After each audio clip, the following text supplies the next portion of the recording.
자, 어떻게 좀 휴식 좀 취하셨어요? 네, 저도 잠깐 좀 휴식을 취하고, 좀 화장실도 좀 다녀오고, 했습니다. 자, 여러분들도 이제 뭐 화장실 다녀오셨고, 좀 휴식 좀 취하고, 좀 머리를 식혔으니까요. 다시 이제 31번 문제부터 한번 풀어보도록 하겠습니다. 자, 지금부터 다시 우리 사회복지 행정론 문제풀이를 시작을 하도록 하겠습니다. 자, 우리 이제 31번 문제를 한번 살펴보도록 하겠습니다. 자, 31번은요.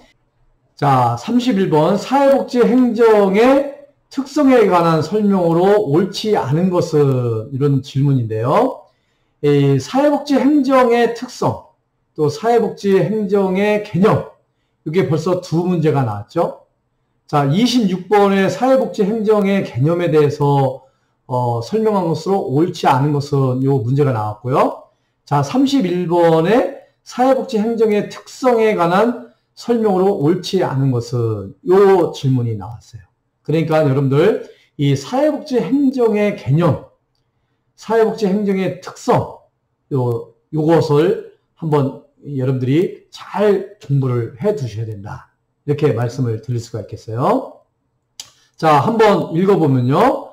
자, 옳지 않은 것을 고르는 거예요. 자, 1번. 조직들 간의 통합과 연계를 중시한다. 이거 맞는 얘기죠. 자, 2번. 지역사회 욕구를 충족시키기 위한 조직관리 기술을 필요로 한다. 이거 맞는 얘기예요. 자, 3번. 모든 구성원들이 조직 운영 과정에 참여하여 일정 부분 영향을 미친다. 그렇죠? 이게 사회복지 행정이에요. 자, 4번 같은 경우요. 조직 내부 부서 간의 관료적이고 위계적인 조직관리 기술을 필요로 한다. 아니죠. 우리 사회복지 행정에 있어서는 관료적이고 위계적인 조직관리가 필요한 것이 아니에요. 우리 사회복지 행정에서는요. 관료적이고 위계적인 조직관리라기보다는 어떤 민주적인 운영 관리, 민주적 운영이 중요하다. 이렇게 얘기를 할 수가 있겠죠. 그래서 이 31번의 답은 4번이 되겠습니다. 자, 5번은 사회복지 조직의 관리자는 조직의 운영을 지역사회와 연관시킬 책임이 있다. 그렇죠? 사회복지 조직을 운영하시는 분들은 지역사회하고 잘 연결고리를 가져가는 것이 필요하다. 이렇게 얘기를 할 수가 있겠어요. 그래서 이 31번의 정답은 4번이 되겠는데요. 여러분들이 다시 한번 강조를 하지만 사회복지 행정이란 무엇인가? 사회복지 행정의 개념, 특징에 대해서는 여러분들이 꼭 잘 알아두실 필요가 있다. 이건 매번 한 문제 내지 두 문제가 나온다. 예, 말씀을 드리겠습니다. 자, 다음은 이제 32번이 되겠습니다. 자, 1950년대 우리나라 사회복지 행정 역사에 관한 설명으로 옳지 않은 것은 이거예요. 자, 아까도 이제 분석 자료, 역대 그 기출문제의 그 분석 자료를 통해서 여러분들한테 말씀을 드렸지만, 이 사회복지 행정 역사, 이거 꼭 한 문제 내지 두 문제 나와요. 그러니까 이 사회복지 행정의 역사에 대해서 좀 잘 알아두실 필요가 있다. 이거죠. 자, 사회복지 행정의 역사, 우리 1950년도에 이 설명을 옳지 않은 것이에요. 옳지 않은 것. 자, 1번 외국 민간 원조 기관 협의회는 구호 물자의 배분을 중심으로 사회복지 행정 활동을 하였다. 맞죠? 맞아요. 맞는 얘기예요. 자, 우리가 50년대라 그러면 6.25 전쟁이 끝난 시기죠. 그래서 우리나라에서 사실상은 사회복지 행정, 사회복지라는 것은 이루어지기가 어려운 그런 시기였어요. 이때 주로 외국 민간 원조 기관 협의회가 외국의 그 민간 원조 단체들이 들어와서 우리 이제 어떤 사회복지를 대체를 했던 그런 시기라고 할 수가 있겠죠. 자, 2번 카바는 외국 민간 원조 기관 협의회예요. 카바는 구호 활동과 관련된 조직관리 기술을 도입했다. 맞죠? 맞는 얘기예요. 3번 사회복지 기관들은 수용, 보호의 바탕을 둔 행정관리 기술을 사용하였다. 이때는 전쟁이 끝날 무렵이기 때문에 주요 수용한다, 보호한다, 뭐 이런 개념에서 우리 사회복지기관이 운영이 됐죠. 자, 4번. 카바는 서비스 중복, 누락, 서비스 제공자 간의 협력 체계 구축에 초점을 두었다. 이거 맞는 거예요. 중복, 누락, 서비스 제공자 간의 협력 체계를 구축을 했죠. 그래서 여러 회원단체들이 이렇게 들어와서 이렇게 하다 보니까 어떤 사람은 굉장히 혜택을 많이 보고요. 어떤 사람은 혜택을 못 보는 거예요. 그래서 이 외국 민간 원조 기관 협의회를 만들어서 카바를 만들어서 서로 중복되거나 또 누락되는 그런 부분들을 서로 협력 체계를 구축을 함으로 인해서 더 효과적인 그런 구호 활동이 이루어질 수 있도록 한 역할을 한 것이 카바라고 할 수가 있어요. 자, 5번. 카바는 지역사회 조직화나 공동체 형성을 위한 조직관리 기술을 적극적으로 활용하였다. 였는데요. 그렇게 적극적으로 활용하지는 못했고요. 지역사회 조직화나 공동체 형성을 위해서 하지는 않았고요. 구호 활동에 어떤 집중하는 그런 역할들을 했다라고 할 수가 있겠어요. 그래서 32번의 정답은 5번이 되겠습니다. 5번. 자, 33번 보겠습니다. 33번. 하센필드가 주장하는 조직환경 대응 전략이 아닌 것은 이런데요. 이 하센필드가 주장하는 조직환경 대응 전략에는요. 이 권위주의적 전략, 경쟁 전략, 협동 전략, 방해 전략이 있어요. 그런데 이 하센필드는 전문화 전략을 주장하지는 않았습니다. 그래서 이 33번의 정답은 5번이 되겠습니다. 5번. 5번. 자, 34번 한번 보시겠습니다. 자, 리더십 이론에 대한 질문이에요. 자, 리더십 이론에 관한 설명으로 옳지 않은 것은, 자, 옳지 않은 것을 고르는 거예요. 자, 그 리더십 이론에는 관리격자 이론이 있고요. 특성 이론이 있고, 섬김의 리더십, 이론이 있고요. 거래적 리더십, 또 상황 이론, 뭐 이런 것들이 있는데, 여기에 설명을 쭉 읽어보면요. 1번 같은 경우가 옳지 않은 거예요. 관리격자 이론은 조직원의 특성과 같은 상황적 요소를 고려하고 있다. 근데 관리격자 이론은 이런 상황적 요소를 고려하고 있지가 않습니다. 그래서 이 1번이 틀리는 얘기예요. 자, 2번은 특성이론의 비판적 대안으로 행동이론이 등장을 했다. 이거 맞는 얘기입니다. 이 행동이론, 특성이론. 그래서 리더십 이론에 대해서 여러분들이 이 개념을 잘 이해를 하시면 되겠어요. 자, 3번. 섬김의 리더십은 신과 권력에 의한 조직 지배를 지향한다. 지향이 있고요. 지양이 있어요. 이거, 요거를 잘 해야 돼요. 지향은 그렇게 한다는 얘기예요. 지양은 하지 않는다는 의미죠. 그래서 섬김의 리더십, 서번트 리더십이라고 얘기를 하죠. 그래서 이 섬김의 리더십에서는 힘과 권력을 사용을 하지 않아요. 섬기는 거죠. 예. 그래서 이게 맞는 얘기입니다. 그 네 번째, 거래적 리더십은 교환 관계를 기반으로 하여 조직 성과를 높이고자 한다. 거래적 리더십은 교환 관계를 기반으로 하여 조직 성과를 높이고자 한다. 이게 맞는 이야기라고 할 수가 있겠어요. 자, 5번은 상황이론은 가업 환경에 따라서 적합하게 대응하는 리더십이 효과적이라고 가정한다. 이거 맞는 얘기예요. 그래서 34번의 정답은 1번이 되겠습니다. 1번. 자, 상황적 요소를 고려하지 않기 때문에 고려하고 있다라는 말이 틀리는 이야기라고 할 수가 있겠습니다. 자, 다음은 35번 보시겠습니다. 35번. 자, 사회복지시설 평가에 관한 설명으로 옳지 않은 것은 이거예요. 자, 우리가 사회복지시설의 평가는 3년마다 한 번씩 하죠. 3년마다 한 번씩 사회복지시설은 반드시 평가를 받게 되어 있어요. 그래서 이 사회복지 평가에 대해서도 여러분들이 잘 알아두셔야 되는데, 이 35번은 사회복지시설 평가에 관한 설명 중 옳지 않은 것을 묻는 거예요. 자, 옳지 않은 것. 자, 평가의 근거는 1997년 개정된 사회복지사업법이다. 이거 맞는 얘기예요. 자, 평가의 목적은 시설 운영의 효율화 등을 위한 것이다. 맞는 거죠. 평가를 통해서 잘 하고 있는지, 시설 운영이 잘 되고 있는지 없는지를 평가를 함으로 인해서 효율성을 증대를 시키는 거죠. 자, 3번 이용자의 권리에 관한 지표의 경우 거주시설에 한해서 적용하여 평가한다. 이렇게 얘기를 했는데 거주시설만이 아니라 전체의 평가의 항목에 들어가는 항목이라고 할 수가 있겠죠. 그래서 이 35번의 정답은 3번이 틀립니다. 옳지 않은 것이에요. 자, 4번은요. 개별 사회복지시설의 고유성이 반영되지 못하는 점은 평가의 한계점으로 여겨진다. 그렇죠. 그 사회복지시설이라는 게 다양한 그런 프로그램도 있을 수 있고요.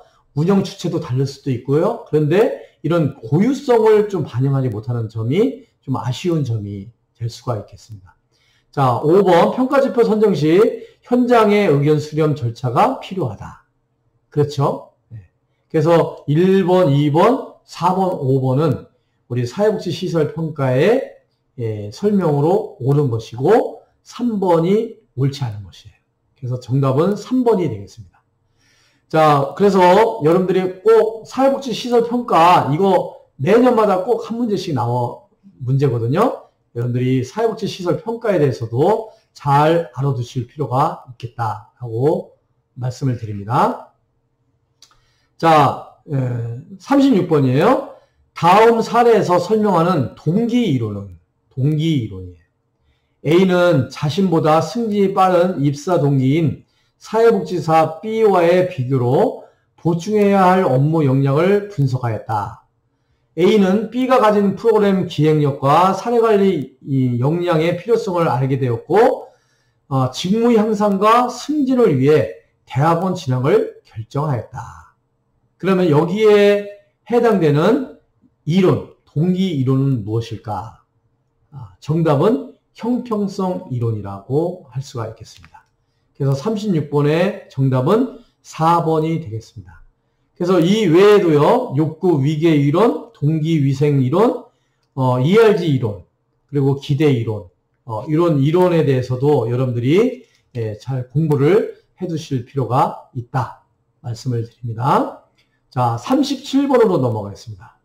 자, 37번은 직무수행평가에 관한 설명으로 옳은 것은, 직무수행평가의 설명으로 옳은 것은, 자, 1번 기준의 확립은 평가의 마지막 단계에서 이루어진다. 이 마지막 단계에서 이루어지는 것이 아니라 기준의 확립은 시작 단계에서 이루어진다. 이렇게 말씀을 드릴 수가 있겠죠. 그래서 이건 틀린 거예요. 2번은요. 조직원들에게서 직무 수행의 기대치를 전달하는 목적을 지니고 있다. 이게 정답입니다. 2번이 정답이죠. 나머지 3번, 4번, 5번은 틀린 이야기라고 할 수가 있겠습니다. 자, 37번의 정답은 2번 되겠습니다. 자, 38번 보겠습니다. 38번. 자, 사회복지 조직의 책임성을 확보하기 위한 노력이 아닌 것은, 사회복지 조직의 책임성을 확보하기 위한 노력이 아닌 것은. 자, 1번이 정답입니다. 자, 개인정보 보호를 위해서 사회복지 조직의 후원금 사용 정보의 미공개. 그러니까 후원금 사용 정보를 공개하지 않는다는 거예요. 이거는 개인정보 보호법 차원에 따른 노력이 아닌 거죠. 이 사회복지 조직의 후원금 사용 내역은 공개하게끔 되어 있습니다. 공개하게끔 되어 있어요. 그래서 미공개한다. 이것은 틀리는 거죠. 그래서 이 사회복지 조직에 있어서는 후원금 사용의 정보를 모든 후원자들에게 공개를 하는 것이 원칙이에요. 이게 사회복지 조직의 책임성이라고 할 수가 있는 거죠. 그래서 노력이 아닌 것은 1번입니다. 1번이 정답이고요. 자, 2번 보면요. 사회복지사업법에 따른 사회복지법인 이사회를 구성한다. 그렇죠? 이 사회복지사업법상에 여러분들이 배웠죠? 우리 법제론에서 배웠죠? 사회복지사업법에 보면 사회복지법인을 설립하는 그 과정, 절차, 또 뭐 정관은 어떻게 하고 또 이사회, 감사는 어떻게 선임을 해야 되는지 그런 구성이 다 되어 있죠. 그래서 사회복지사업법상의 이 법인 이사회를 구성하는 거에 대해서 구성한다는 자체는 책임성을 확보한다라고 할 수가 있겠죠. 자, 3번 사회복지법인 및 사회복지시설 재무회계 규칙에 근거한 예산을 편성한다. 이것도 사회복지 조직의 책임성을 확보하는 일이죠. 반드시 재무회계 규칙에 따라서 예산을 편성을 해야 되는 거죠. 자, 네 번째는요. 배분사업 공모를 통한 사회복지 프로그램 재정 지원을 시행한다. 이런 거죠. 그러니까 사회복지 공동모금에서 배분사업을 하잖아요. 그래서 우리가 프로포즈를 내서 제출을 해가지고 돈을 받아서 우리 사회복지 시설, 기관에서 그 돈을 가지고 클라이언트들에게 사회복지 서비스를 제공을 한다면, 이런 재정 지원을 시행을 한다면 사회복지 조직의 어떤 책임성을 확보하는 그런 일들을 하는 거라고 할 수가 있겠죠. 자, 5번은요. 사회복지 예산 수립을 위한 주민 참여 제도를 시행한다. 이것도 책임성을 확보하는 노력이라고 할 수가 있겠습니다. 그래서 2번, 3번, 4번, 5번은 이 책임성을 확보하기 위한 노력에 해당되는 거고요. 1번이 노력이 아닌 것이죠. 그래서 38번의 정답은 1번이 되겠습니다. 자, 이제 다음은 39번 보시겠습니다. 다음에서 설명하는 직원 능력 개발 방법은, 직원 능력을 개발하는 방법은 해당되는 거예요. 자, 한번 지문을 한번 읽어보겠습니다. 자, 지속적이고 새로운 전문 지식 습득 방법이다. 지역사회 필요 및 구성원의 욕구에 따라서 융통성 있게 실시 가능하다. 사회복지사에게 직무 연수 방식으로 제공된다. 이거예요. 자, 전문 지식을 습득하는 방법. 또 지역사회 필요와 구성원의 욕구에 따라서 융통성 있게 실시하는 거. 직무 연수 방식으로 제공한다. 이것은 여기 1번, 2번, 3번, 4번, 5번에 보면 계속 교육에 해당되는 거죠. 계속 교육. 이것은 뭐 35번 같은 경우는 아주 정답을 찾기 아주 쉬운 문제라고 할 수가 있겠어요. 여기 직원 능력 개발 방법에는 뭐 패널 토의, 또 뭐 순환 보직, 또 역할 연기, 또 분임 토의, 뭐 이런 방법들이 있지만 이 지문에 해당되는 것은 계속 교육이 해당된다라고 할 수가 있겠습니다. 자, 다음은 이제 40번 보겠습니다. 40번. 최근 사회복지 행정의 환경 변화로 옳지 않은 것은. 자, 이거는 있잖아요. 사회복지 행정에만 국한되는 것이 아니라 이 사회복지 실천 기술, 또 뭐 사회복지 정책, 또 사회복지 법제, 이런 부분에서 많이 이런 문제가 나올 수 있는 문제들이에요. 최근의 사회복지 행정의 변화, 최근의 사회복지 정책의 변화, 또 최근의 사회복지 실천 방법의 변화, 뭐 이런 식의 질문들을 자주 나오니까요. 요 최근에 어떤 시사성 있는 그런 질문들을 대비해서 뭐 사회복지 실천이나 실천 기술이나 또 지역사회복지나 또 뭐 사회복지 정책 행정 이런 법제 뭐 이런 부분에서 이런 최근에 어떤 이슈가 되는 그런 부분들도 여러분들이 잘 염두에 두고 공부를 하시면 도움이 되지 않을까 이렇게 생각이 돼요. 자, 이제 40번 보기를 보면요. 자, 지역사회 주민운동 활성화 이렇게 되죠. 네. 요 최근에 사회복지 행정에 있어서 지역사회 주민운동이 활성화되고 있어요. 그리고 사회 서비스 공급의 주체로서 영리 부분의 참여가 많이 일어나고 있죠. 또 지역사회 보장 협의체를 통한 민간 협력체계가 구축이 되고 있죠. 사회적 경제에 의한 비영리 조직의 시장 경제력 강화가 필요하다. 이런 거죠. 그런데 이제 마지막 5번은요. 복지다원주의 패러다임의 등장으로 국가 주도의 사회복지 서비스를 공급한다. 복지 서비스를 공급한다. 이렇게 돼 있는데 복지다원주의라는 것은 국가 주도가 아니라요. 국가나 지방자치단체나 민간이나 공공이나 서로 협력관계를 통해서 복지 서비스를 공급을 하게 되는 거죠. 그래서 이 복지다원주의 패러다임이라는 것은 국가 주도가 아니에요. 그래서 이 최근에 사회복지 행정의 환경 변화에 옳지 않은 것은 5번이 되겠습니다. 5번. 자, 40번의 정답은 5번. 자, 41번 한번 보겠습니다. 자, 41번. 직무소진이라고 해요. 영어로 말하면 번아웃 된다. 이렇게 표현을 하잖아요. 자, 직무. 탈진해버리는 거예요. 어떤 업무를 보는 사람이 탈진을 하는 것을 직무소진이다. 번아웃 된다. 이렇게 얘기를 하는데 직무소진에 관한 설명으로 옳은 것을 모두 고른 것은 이렇게 됐어요. 자, 직무소진. 번아웃 되는 거에 대한 옳은 설명을 모두 고른 것은 한번 지문을 보면요. 기업. 직무에서 비롯되는 스트레스에 대한 반응이다. 그렇죠? 니은, 목적의식이나 관심을 점차적으로 상실하는 과정이다. 기진맥진해버리는 거예요. 그냥 그 업무에 대해서 탈진돼버리는 것을 우리가 직무소진이라고 이야기를 하는 거 보면 이 니은이 맞는 거죠. 자, 디귿, 감정이입이 업무의 주요 기술인 직무 현장에서 발생하는 현상이다. 이렇게. 그래서 기억, 니은, 디귿이 직무소진, 번아웃에 관한 설명에 옳은 것이에요. 그래서 정답은 41번의 정답은 5번이 되겠습니다. 기억, 니은, 디귿. 5번이 되겠습니다. 자, 다음 이제 42번 한번 살펴보도록 하겠습니다.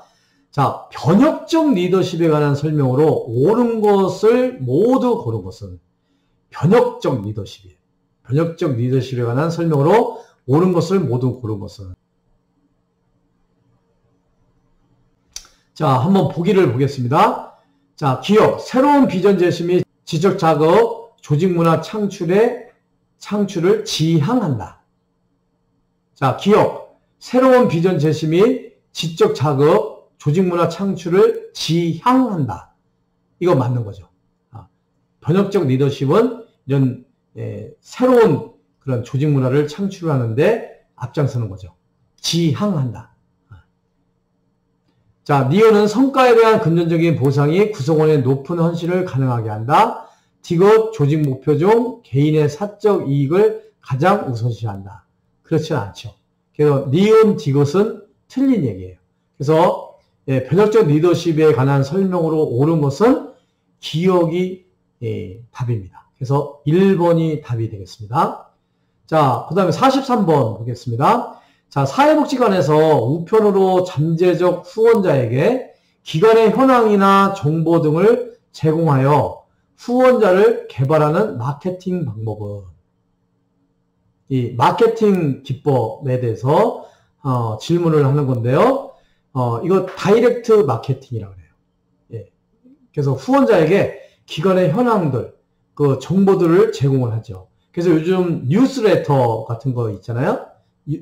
요즘 이메일을 통해서 또 뭐 우편으로도 보내기도 하지만 요즘은 뭐 전자우편을 많이 사용을 하죠. 다이렉트 마케팅. 그래서 이 뉴스레터 같은 거를 보냄으로써 홍보를 하고 정보를 제공함으로써 후원자를 개발을 하게 되죠. 저도 이제 뭐 사적으로 이런 뉴스레터를 많이 받고 있어요. 이게 다이렉트 마케팅 방법입니다. 자, 나머지는 여러분들이 좀 참고를 하시고요. 자, 44번 보시겠습니다. 자, 총체적 품질 관리 TQM. TQM 원칙에 관한 설명으로 옳은 것은 TQM. 총체적 품질 관리가 무엇인가에 대해서 여러분들이 많이 이해를 하고 있느냐 하는 부분들을 질문하는 질문이에요. 그래서 총체적 품질 관리 TQM에 대한 개념도 여러분들이 잘 알아두실 필요가 있겠다는 거죠. 자, 44번의 정답은 조직 구성원들의 집단적 노력을 강조한다. 이거죠. 예.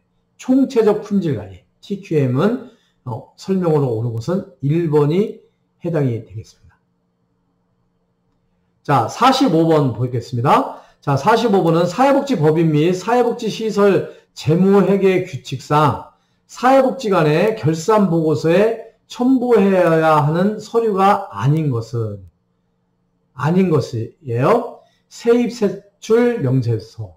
이게 4번이 정답입니다. 나머지는 재무회계 규칙상 사회복지 간의 결산 보고서에 감옥 전용 조서, 사업 수입 명세서, 사업비 명세서, 인건비 명세서 이런 것들은 다 포함이 되는 항목이라고 할 수가 있겠습니다. 자, 다음 문제 46번 한번 보겠습니다. 자, 사회복지 서비스 전달 체계의 도입을 시대순으로 나열한 것은 이렇게 되어 있는데요. 이 연도를 잘 여러분들이 좀 살펴보면 되겠어요. 자, 이 정답은요, 2번이 되겠습니다. 2번. 자, 우리 사회복지 전문 요원. 지금은 이제 사회복지 전문 요원을 사회복지 전담 공무원이라는 호칭으로 하는데요. 사회복지 전문 요원은 1989년도에 처음 도입을 했어요. 그래서 제일 빠른 이 5가지 중에서 제일 빠르게 도입한 제도라고 할 수가 있겠죠. 사회복지 전문 요원 1989년도에 도입을 했습니다. 자, 그 다음에 이제 두 번째는요, 니을번이에요. 보건복지사무소 시범사업을 시작을 했죠. 그래서 보건복지사무소 시범사업은 1995년도에 시작을 했어요. 이제 그 다음에 이제 이루어진 것이 이 보건복지사무소 시범사업을 하다가 보건을 빼고요, 기업 사회복지사무소 시범사업을 시작을 했습니다.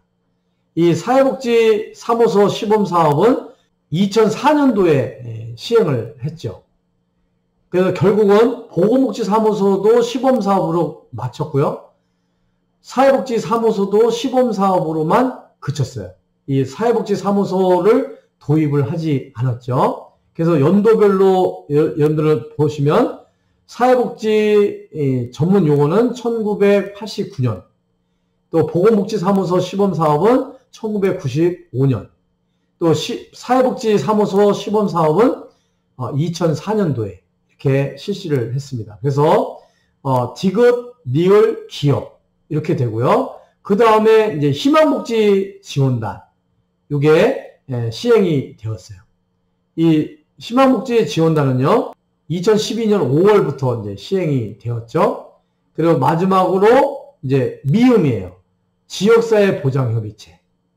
이 지역사회 보장협의체는요, 이 지역사회 보장협의체는 처음에는 2005년도에 지역사회 복지협의체로 출범을 했어요. 그러다가 10년 후인 2015년부터는 이 지역사회 복지협의체가 아니라 지역사회 보장협의체로 바뀌었죠. 그래서 이 연도순으로 쭉 나열을 하게 되면요, 46번의 정답은 2번이 되겠습니다. 2번. 그래서 요런 문제가 자주 나올 수가 있어요. 그래서 여러분들이 이 46번 이 연도를 잘 외워두시면 좋겠습니다. 자, 다시 한번 해보면요. 사회복지 전문 용어는 1989년, 보건복지사무소 시범사업은 1995년도고요. 사회복지사무소 시범사업은 2004년이에요. 그리고 희망복지 지원단은 2012년, 지역사회보장협의체는 2015년 이렇게 돼서 연도별로 연결을 된 것은 2번이 여기에 해당이 되겠습니다. 자, 우리 47번 한번 보겠습니다. 자, 47번 보면 시간별 활동 계획 도표의 설명으로 옳은 것을 모두 고른 것은 이거예요. 시간별 활동 계획 도표. 네. 여기 설명으로 옳은 것은. 자, 그래서 우리가 기역, 니은, 디귿, 리을 이렇게 설명을 했는데요. 여기서 정답은 4번이 되겠습니다. 4번. 설명을 잘 한 것은 니은, 니을이에요. 헨리 칸트에 의해 최초로 개발되었다. 또 그 다음에 활동과 활동 사이의 상관관계를 파악하기 힘들다. 그래서 니은, 니을이 여기에 해당되는 것으로서 정답은 4번이 되겠습니다. 자, 48번 보시겠습니다. 자, 48번은요, 사회복지 프로그램 목표에서 성과 목표로 옳은 것은, 사회복지 프로그램 목표에서 성과 목표로 옳은 것은. 자, 우리가 사회복지 프로그램을 이렇게 개발을 할 때, 이 프로그램의 그 계획 단계에서 목표를 세우게 돼요, 목표. 그 목표를 세울 때, 우리 목표의 종류는 성과 목표가 있고요. 활동 목표가 있어요. 이 성과는 어떤 성과를 내는 목표예요. 이 활동 목표는 어떤 활동을 하기 위한 목표라고 할 수가 있어요. 그래서 여기 보면 1번, 2번, 4번, 5번 같은 경우는요. 활동 목표에 해당이 돼요. 자, 1번 한번 보면요. 1시간씩 학습 지도를 제공한다. 이 활동 목표죠. 2번, 월 1회 요리교실을 진행한다. 월 1회. 자, 4번 같은 경우는 10분씩 명상훈련을 실시한다. 5번, 주 2회 물리치료를 제공한다. 이것은 활동을 한다는 거예요. 활동 목표예요. 그런데 이 3번 같은 경우는요, 자아존중감을 10% 이상 향상한다. 이 달성을 해야 되는 거예요. 성과를 내야 되는 거죠. 그래서 이 48번의 성과 목표로 옳은 것은 3번이에요. 3번 자아존중감을 10% 이상 향상한다. 나머지는 활동 목표에 해당이 된다. 여러분들이 아시면 되겠습니다. 자, 49번 보겠습니다. 49번은요. 품목별 예산에 관한 설명으로 옳지 않은 것이에요. 자, 우리가 예산을 수립할 때 예산 수립 방법이 여러 가지가 있는데요. 이 품목별 예산에 관한 설명에 대한 질문이에요. 자, 옳지 않은 것. 자, 1번, 2번, 4번, 5번은 옳은 것이에요. 자, 1번. 예산의 남용을 방지할 수 있다. 품목별로 예산을 편성을 하다 보면 예산의 남용을 방지할 수 있고요. 회계 책임을 명확히 할 수가 있어요. 급여와 재화 및 서비스 구매에 효과적이고 정책 및 사업의 우선순위를 소홀히 할 수 있다는 단점을 가지고 있어요. 그러나 이 3번 같은 경우는요. 신축성 있게 예산을 집행할 수 있다. 이 품목별로 예산을 딱 이렇게 잡으면요. 신축성 있게, 융통성 있게 예산을 집행할 수가 없어요. 그래서 이 49번의 정답은 3번이 되겠습니다. 그래서 이 예산 수립 방법에 대해서 한번 여러분들이 잘 배워두시면 좋겠다. 이렇게 말씀을 드리고요. 자, 마지막으로 이제 50번 보겠습니다. 50번.